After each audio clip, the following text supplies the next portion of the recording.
بسم اللہ الرحمن الرحیم۔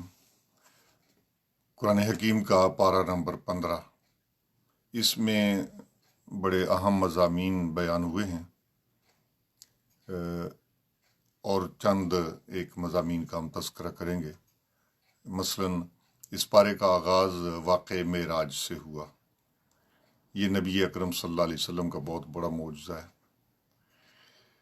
اس کے بعد پھر والدین کے ساتھ کس طرح زندگی بسر کرنا ہے، ان کے احترام کیا ہے، یہ بھی بطور خاص ہے۔ اور اس کے بعد پھر سورہ کہف شروع ہوتی ہے۔ اصحاب کہف کا واقعہ انشاءاللہ اس کو ہم بیان کریں گے۔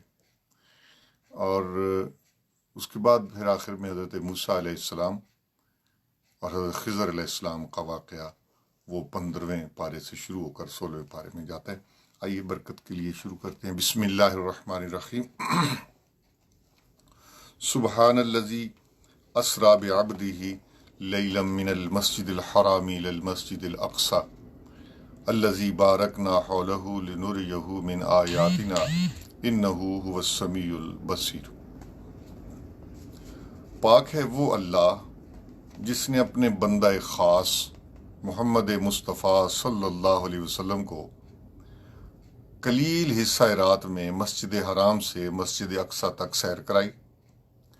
وہ مسجد اقصی جس کے ارد گرد ہم نے برکتیں رکھی ہیں تاکہ ہم اسے اپنی نشانیاں دکھائیں، بے شک وہ سننے والا، دیکھنے والا۔ واقعی معراج ہے کیا؟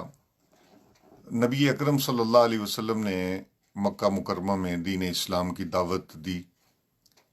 اپنی ہی برادری کے لوگوں نے مخالفت شروع کر دی، یہاں تک کہ 10 سال حضور نبی اکرم صلی اللہ علیہ وسلم نے جو گزارے اعلان نبوت کے بعد بڑی مشکل سے۔ 2 ہستیاں تھیں، حضرت سیدہ خدیجہ الکبریٰ اور حضرت ابو طالب۔ نبی کریم صلی اللہ علیہ وسلم باہر سے جب پریشان ہو کر آتے تو یہ دونوں ہستیاں حضور علیہ الصلوۃ والسلام کو بڑا حوصلہ دیتی تھیں۔ سن 1090 میں یعنی اعلان نبوت کے 10 سال بعد ایک ہی سال میں حضرت خدیجہ کا اور حضرت ابو طالب کا وصال ہو گیا، دنیا سے پردہ کر گئے۔ اس سال کو نبی علیہ الصلوۃ والسلام کی زندگی میں عام الحزن کہتے ہیں، یعنی کہ غم کا سال۔ نبی رحمت صلی اللہ تعالی علیہ وآلہ وسلم پریشان رہنے لگے تو میرے رب نے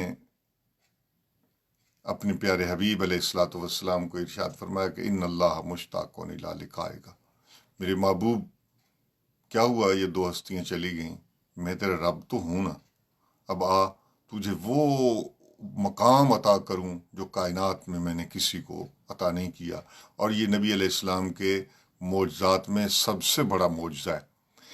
اور ان شارٹ عرض کر دوں کہ حضور علیہ السلام اپنے گھر حضرت ام ہانی کے گھر میں سو رہے تھے، کعبہ شریف کے قریب۔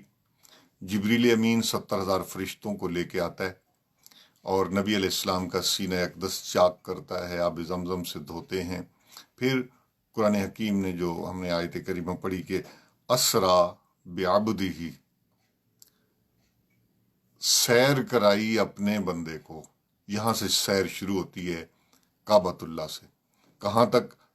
الی مسجد الاقصی، مسجد اقصی تک۔ تو نبی علیہ السلام فرشتوں کا ایک بہت انبوہ ہے، آسمان سے فرشتے ہیں۔ اللہ کریم نے ساری کائنات کو سجا دیا اس دن کہ نبی علیہ الصلوۃ والسلام تشریف لا رہے ہیں۔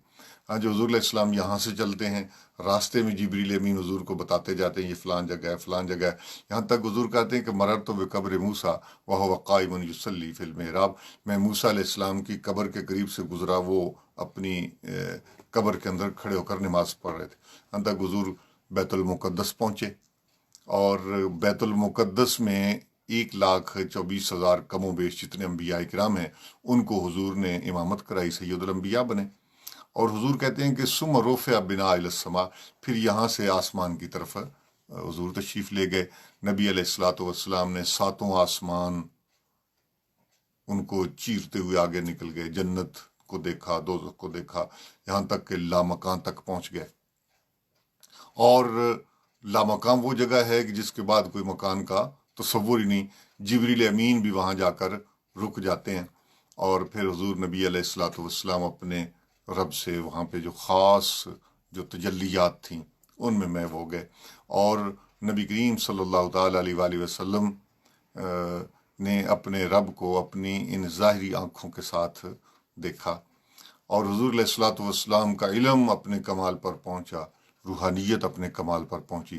نبی علیہ السلام فرماتے ہیں کہ فوادہ یدہ بین کا تفیہ وہ فوجد تو بردہا بین صدیہ، اللہ پاک نے اپنا دست قدرت میرے دو کندھوں کے درمیان رکھا، میں نے اس کی ٹھنڈک اپنے سینے میں محسوس کی، اور فعلم تو علم الاولین والآخرین، اللہ پاک نے پھر مجھے علم الاولین بھی دے دیے، علم الآخرین بھی دے دیے. اور حضور نبی علیہ السلام پھر واپس تشریف لے آئے. جب واپس تشریف لے آئے بستر گرم تھا، اور جس مکان سے نکل کر گئے تھے اس کی ابھی تک کنڈی ہل رہی تھی، اور قرآن کریم نے اس کے لیے جو لفظ استعمال کیا وہ لفظ ہے لیلن، رات کا مختصر ترین حصہ. اور یہ جسم اور روح کے ساتھ نبی کریم صلی اللہ علیہ وسلم تشریف لے گئے. یہ خواب میں نہیں بات ہوئی، ٹھیک ہے، یہ یاد میں حضور علیہ السلام نے ساری کائنات کو دیکھا. اور اس کی وجہ یہ ہے کہ کائنات میرے رب کی ہے، لیکن یہاں پہ مصطفیٰ کریم کو اللہ پاک نے ساری کائنات کی خزانوں کی چابیاں بھی حضور کو عطا فرما دیں، اور کائنات کی جو حکومت اللہ پاک نے مصطفیٰ کریم کو عطا فرمائی. تو فرمایا کہ میرے محبوب، یہ جو پوری کائنات کا میں نے تجھے مالک بنا کر بھیجا ہے، تو ذرا آ اس کی سیر بھی کر لے. اور دوسری یہ بھی ایک حضور کہتے ہیں کہ میرے دو وزیر زمین پر ہیں، دو وزیر آسمان پر ہیں. زمین پر دو وزیر فرمایا میرے ابو بکر و عمر ہیں، اور آسمان پہ جبریل اور میکائیل ہیں. تو بادشاہ اپنی حکومت کے اندر، اپنی مملکت کے اندر سیر کرتے رہتے ہیں. تو نبی علیہ السلام نے بھی معراج کی رات تو یہ بہت بڑا جو واقعہ ہے.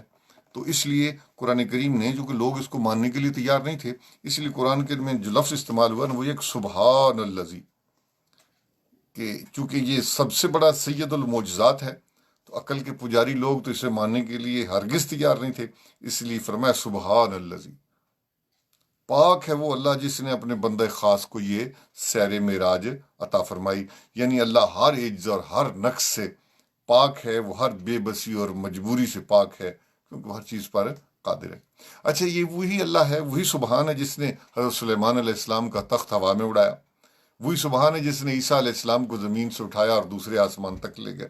یہ وہی سبحان ہے جس نے ہزاروں ٹن وزنی جہاز یہ فضا کے اندر جو ہے نا وہ اس کو اڑایا.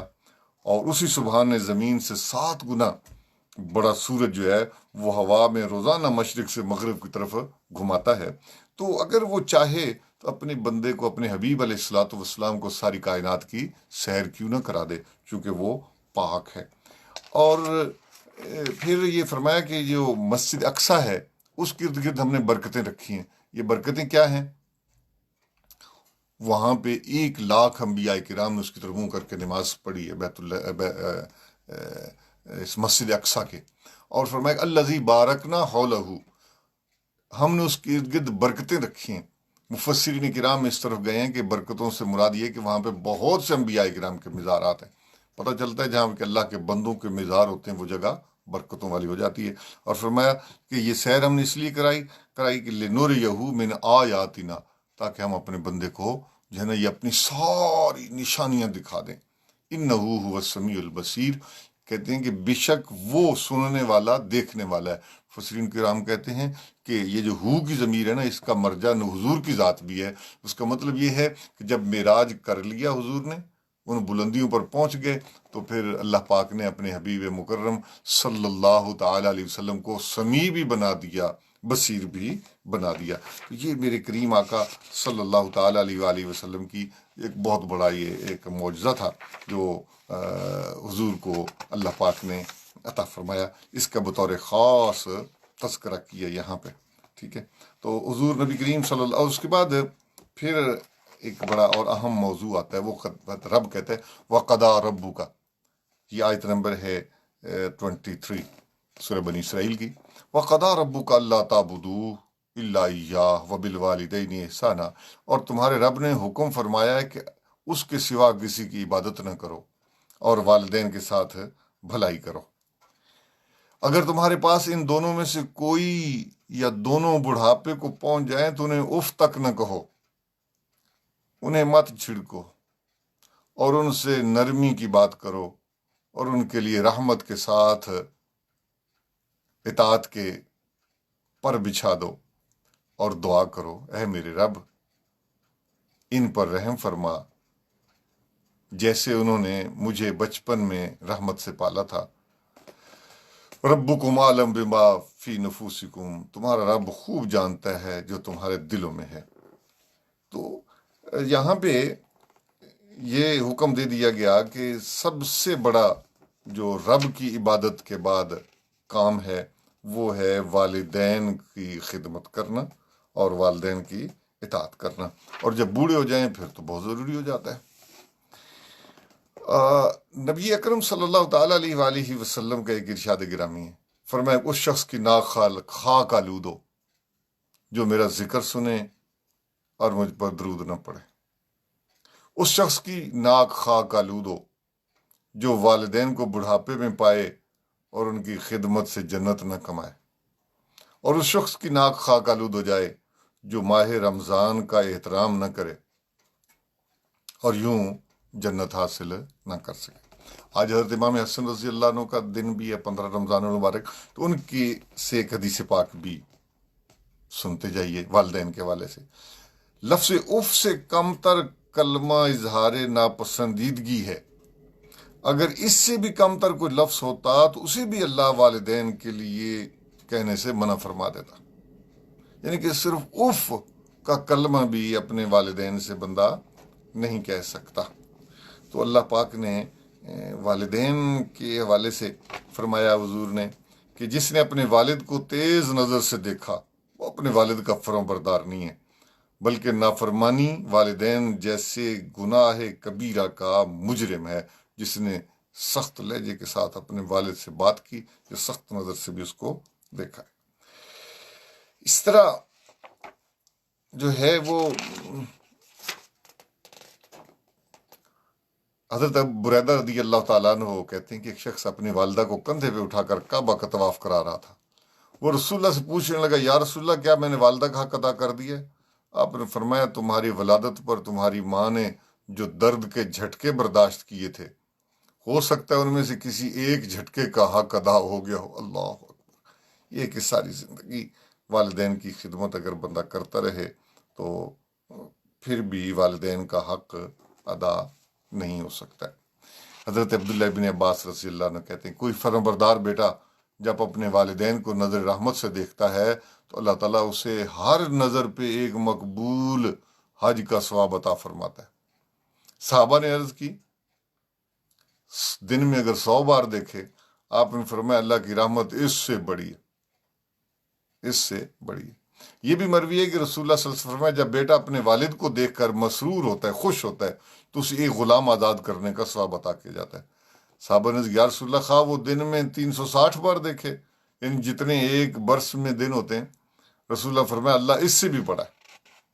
جی تو ایسا رات عبداللہ ابن عمر سے ہے کہ ایک آدمی حضور کے پاس حاضر ہو کر کہنے لگے یا رسول اللہ میں نے بہت بڑا گناہ کیا ہے، کیا میری توبہ قبول ہو سکتی ہے؟ آپ نے فرمایا کیا تمہارے والدین زندہ ہیں؟ اس نے کہا نہیں۔ آپ نے فرمایا کہ تمہاری خالہ زندہ ہے؟ کہنے لگا جی زندہ ہے۔ تو حضور نے فرمایا جاؤ اس کی خدمت کرو۔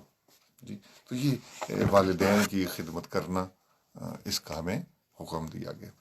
آگے یہ آیت نمبر 71 میں ہے، فرمایا کہ یوم ندعو کل اناس بامامہم، یاد کرو جس دن ہم گروہ کو ان کے امام کے ساتھ پکاریں گے، قیامت کا منظر۔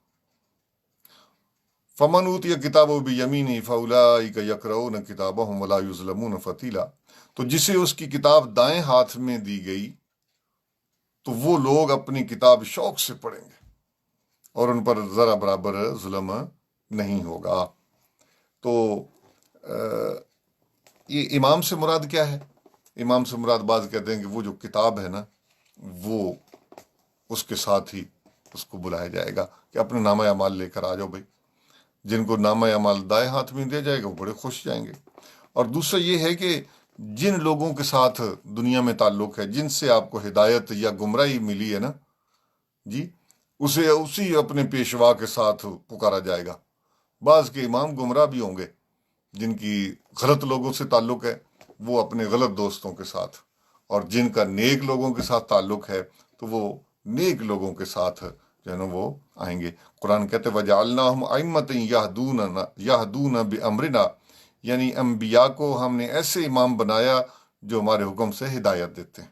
تو یہ اچھے لوگوں سے اگر تعلق ہوگا تو قیامت کے دن اچھے لوگوں کے ساتھ ہم وہاں اللہ کی بارگاہ میں ہوں گے، اور اگر برے لوگوں سے تعلق ہوگا تو یقیناً برے لوگوں کے ساتھ ہی انجام ہوگا۔ اس لیے دنیا میں دوستی لگاؤ اچھے لوگوں کے ساتھ، اور تعلق قائم کرو نیک لوگوں کے ساتھ جی۔ اس کے بعد سورہ کاف کا تذکرہ کرتے ہیں۔ یہ بڑی اہم ترین صورت ہے قرآن حکیم کی۔ نبی علیہ السلام نے فرمایا کہ جس نے سورہ کاف کی پہلی 10 آیات حفظ کر لیں، یاد کر لیں، وہ فتنہ دجال سے محفوظ رہے گا، ٹھیک ہے نا۔ تو یہ اس میں جو سورت کا جو سبب نزول ہے وہ ذرا عرض کر دوں کہ قریش نے اپنے کچھ لوگ یہود مدینہ کے پاس بھیجے اور ان سے حضور علیہ السلام کے بارے میں پوچھا اور آپ کے حالات و صفات سے آگاہ کیا۔ انہوں نے کہا کہ ان حالات و صفات کے حامل ایک نبی کا ذکر تورات میں موجود ہے۔ اگر واقعتاً یہ نبی آخر الزمان ہیں تو ہم ان سے 3 چیزوں کے بارے میں سوال کرتے ہیں، دیکھیے کیا جواب دیتے ہیں۔ نمبر 1 روح کیا ہے، نمبر 2 ذوالقرنین کون ہیں جنہوں نے مشرق سے مغرب کا سفر کیا، اور غار والے ساتھی کون ہیں۔ تو ان 3 میں سے اگر اس نے 2 کا جواب دے دیا تو وہ سمجھ لیں گے اللہ کا نبی ہے۔ چنانچہ نبی کریم صلی اللہ تعالیٰ علیہ وسلم سے جب پوچھا گیا تو حضور نے ذوالقرنین کے بارے میں بھی بتا دیا، اصحاب کہف کے بارے میں بھی بتا دیا۔ لیکن جب روح کی باری آئی نا تو یسألونک عن الروح، کہ روح کیا ہے، فرمایا قل الروح من امر ربی، یہ میرے رب کا امر ہے۔ تو وہ سمجھ گئے کہ یہ وہی نبی آخر الزمان ہیں جن کا تذکرہ قرآن حکیم نے کیا۔ آگے ذرا آئیے اصحاب کہف کے بارے میں۔ قرآن کہتے ہیں ام حسبت ان اصحاب الکہف والرقیم کانوا من آیاتنا عجبا، کیا تم سمجھتے ہو کہ غار اور نوشتہ پتھر والے لوگ ہماری نشانیوں میں سے ایک نشانی ہے؟ ہوا یہ کہ حضرت عیسیٰ علیہ نبینا علیہ الصلوۃ والسلام کے امتی تھے، اور دقیانوس جو بڑا ظالم بادشاہ تھا اس کے دور میں، تو کچھ نوجوان جو اپنے رب کی عبادت میں مصروف تھے تو اپنی رب کی بندگی کرتے تھے۔ تو دقیانوس نے انہیں تنگ کیا اور وہ اپنے ایمان کو بچانے کے لیے ایک غار میں پناہ گزین ہو گئے، اور جب وہ وہاں غار میں پہنچے تو ایک کتا بھی ان کے ساتھ چل پڑا۔ تو وہ کتا ان غار کے دروازے پہ جا کے بیٹھ گیا۔ ان کمبختوں کو جب پتہ چلا، انہوں نے غار کے آگے جا کر دیوار بنا دی تاکہ یہ اندر ہی اندر مر جائیں۔ ایک نیک آدمی تھا، اس نے کہا یہ اللہ کے بندے چلے تو گئے، اس نے تختی کے اوپر نا ان سب کے نام لکھے اور وہ تختی بھی اندر ہی لگا دی کہ کبھی کوئی دور آئے تو شاید ان کے ناموں کا پتہ چل جائے لوگوں کو۔ پتہ چلا کہ یہ بزرگوں کی قبروں پہ تختیاں وغیرہ لگا دینا یہ شروع سے ایک رواج چلا آ رہا ہے، ٹھیک ہے۔ تو یہ 250 عیسوی کے لگ بھگ یہ واقعہ ہوا ہے۔ چنانچہ یہ کوئی وہاں پہ 309 سال تک وہاں پہ سوئے رہے قبر کے اندر۔ اللہ کریم نے ایک فرشتے کی ڈیوٹی لگا دی جو ہر 6 ماہ بعد ان کے جسم کو بدلتا تھا۔ کتا بھی دروازے پر بیٹھا ہوا۔ یہاں پہ ایک بات یہ عرض کر دوں کہ کتے کو وہ دروازے پر ہی رکھا گیا ہے، ٹھیک ہے، اور کتا جس گھر میں ہو وہاں رب کی رحمت نہیں آتی۔ اصحاب کہف کا کتا بھی ہو تو وہ بھی اندر اصحاب کہف کے ساتھ غار میں نہیں تھا، بلکہ وہ بھی دروازے پر ہی تھا۔ بلکہ ایک حدیث پاک میں آتا ہے کہ ایک دن جبریل امین آئے، واپس چلے گئے، عرض کی یا رسول اللہ میں آیا تھا لیکن وہاں پہ رب کی رحمت نہیں آ سکتی تھی کیونکہ آپ کی چارپائی کے نیچے کتے کا چھوٹا بچہ لیٹا ہوا تھا، تو جبریل امین واپس چلے گئے۔ پتہ چلتا ہے کہ جہاں کتے کا ایک چھوٹا سا بچہ بھی ہو وہاں بھی رب کی رحمت کے فرشتے نہیں آتے۔ ہاں، اپنی گھر کی حفاظت کے لیے کتے کو رکھنا اور وہ بھی گھر سے باہر دروازے پر رکھنا تو وہ تو درست ہے، ورنہ گھر کے اندر کتے کا رکھنا یہ ناجائز اور حرام ہے۔ اس گھر میں اللہ کی رحمت کے فرشتے نہیں آتے۔ تو یہ اصحاب کہف کا کتا ہے وہ بھی دروازے پر بیٹھا ہوا ہے، اور وہاں پہ یہ 309 سال تک اچانک وہ دیوار گری، یہ لوگ جاگ گئے اور انہوں نے کہا کہ یار اچھا ایسا کرو کہ یہ جاؤ ذرا شہر میں، لیکن ذرا ڈرتے ڈرتے جانا، سونے کے وہ کچھ سکے جو پرانے تھے وہ لیے شہر میں چلے گئے۔ ایک بندہ جب وہاں پہنچا تو وہاں جا کر انہوں نے کھانے کی چیزیں لینے کی کوشش کی۔ اچھا، کمال کی بات یہ ہے کہ 300 سال سے زیادہ تک وہ سوئے رہے۔ یہاں تو بندہ یہ لاک ڈاؤن کے دنوں میں بال نہیں کٹوا سکتا، دوسرا تیسرا ناخن بڑھ جائیں، 2-4 مہینوں کے بعد ہی بندے کو گھر والے ہی نہ پہچان سکیں لیکن وہ صدیاں وہاں پہ لیٹے رہے، نہ ان کے بال بڑھے نہ ان کے ناخن بڑھے، جسم بھی سلامت، کپڑے بھی سلامت۔ اور یہ حضرت عزیر علیہ السلام کا واقعہ بھی ہم پڑھ چکے ہیں۔ تو اللہ کریم اپنے بندوں کے جسموں کی حفاظت کرتا ہے، یہاں تک کہ وہ جو ان کے ساتھ ایک کتا تھا وہ بھی اسی طرح اللہ تعالیٰ نے اس کو بھی محفوظ رکھا۔ اور یہ حضرت شیخ سعدی نے کیا خوبصورت بات کی۔ شیخ سعدی کہتے ہیں سگے اصحاب کاف روز چند پائے نیکاں گرفت مردم شد، کہ اصحاب کاف کا کتا وہ چند دن نیک لوگوں کے پاؤں میں بیٹھ گیا تو وہ مردوں سے بھی بلند مقام والا ہو گیا۔ اور پسر نو با بداں بنشست، اور نو علیہ السلام کا بیٹا وہ بروں کے ساتھ بیٹھ گیا، خاندان نبوتش گم شد۔ تو نو علیہ السلام کا بیٹا ہو کر وہ محروم رہ گیا، اور یہ کتا جو ہے وہ نیکوں کے ساتھ لگ کر کامیاب ہو گیا۔ تو وہ جب بازار میں گئے نا سامان خریدنے، لوگوں نے کہا کہ یہ کوئی خزانہ پرانا لگتا ہے، کوئی پرانا سکہ 300 سال پرانا۔ تو چنانچہ پورے لوگ جب وہاں پہنچے تو انہوں نے آ کر دیکھا تو وہاں پہ وہ اللہ کے بندے تھے تو وہ لوگوں نے ان کی زیارت بھی کی اور لوگوں کو پتہ چل گیا۔ چنانچہ بعد میں پھر وہ لوگ وہاں پہ اندر دوبارہ جب غار میں گئے وہیں پہ ان کو دوبارہ موت آ گئی، وہ سو گئے، اور پھر وہاں پہ قریب ہی لوگوں نے ایک مسجد بنا دی جو قرآن کریم بتاتا ہے۔ اس سے پتہ چلتا ہے کہ اللہ کے نیک بندے جہاں پہ وہ موجود ہوں، جہاں ان کے مزارات وغیرہ ہوں، وہاں پہ مسجد بنانا، عبادت کے لیے اس جگہ کو مختص کر لینا، اس کا بھی تذکرہ ہمیں قرآن حکیم میں ملتا ہے۔ تو یہ اس کے بعد پھر واقعہ حضرت خضر علیہ السلام کا، حضرت موسیٰ علیہ السلام کا وہ شروع ہو جاتا ہے۔ تو آج ہم نے یہ 2 باتیں بطور خاص جو ہے نا وہ بیان کی ہیں، اور والدین کے حقوق کے حوالے سے اللہ رب العزت ہمیں قرآن حکیم کے ساتھ اپنا تعلق مضبوط کرنے کی توفیق نصیب فرمائے۔ آئیے دعا کے لیے ہاتھ اٹھاتے ہیں۔ اللہم صلی وسلم دائما ابدا علی حبیبک خیر الخلق کلہم یا رب بالمصطفیٰ بلغ مقاصدنا واغفر لنا ما مضی یا واسع الکرم۔ رب لم یزل، جتنے لوگ ہمارے اس درس میں شریک ہوئے سب کی بخشش فرما، سب کی نیکیوں کو قبول فرما، ہماری کوتاہیوں کو معاف فرما۔ رمضان المبارک کے مقدس لمحات میں عبادات کا ذوق اپنے اندر پیدا کرنے کی توفیق عطا فرما۔ رب لم یزل، ہمیں ہر قسم کی آفات و بلیات سے، بیماریوں سے محفوظ فرما۔ بالخصوص رب لم یزل اپنے کرم سے لوگوں کو اس کرونا جیسی موذی مرض سے محفوظ فرما، اس کے اثرات بد سے محفوظ فرما۔ معاشرتی مسائل جو پیدا ہو رہے ہیں میرے مالک اپنے کرم سے ان کو دور فرما۔ الہ العالمین، عالم اسلام کی خیر، اول خیر، آخر خیر، ظاہر خیر، باطن خیر، الہ العالمین پاک لوگوں کا صدقہ میرے مالک ہمارے روحوں کو پاک کر دے، نظر کو پاک کر دے، قلب کو پاک کر دے، ہمارے آنے والی نسلوں کی حفاظت فرما، ان کا مستقبل قریب تابناک فرما۔ جتنے احباب نے دعا کے لیے کہا اپنا کرم فرما، رحم فرما۔ سمعنا واطعنا غفرانک ربنا والیک المصیر۔ رب لا تذرنی فردا وانت خیر الوارثین۔ ربنا ظلمنا انفسنا وان لم تغفر لنا وترحمنا لنکونن من الخاسرین، لنکونن من الخاسرین، لنکونن من الخاسرین۔ یا رب بالمصطفیٰ بلغ مقاصدنا صلی اللہ تعالی علی خیر خلقہ وزینت فرشہ وقاسم رزق محمد وآلہ وصحبہ اجمعین برحمتک یا ارحم الراحمین.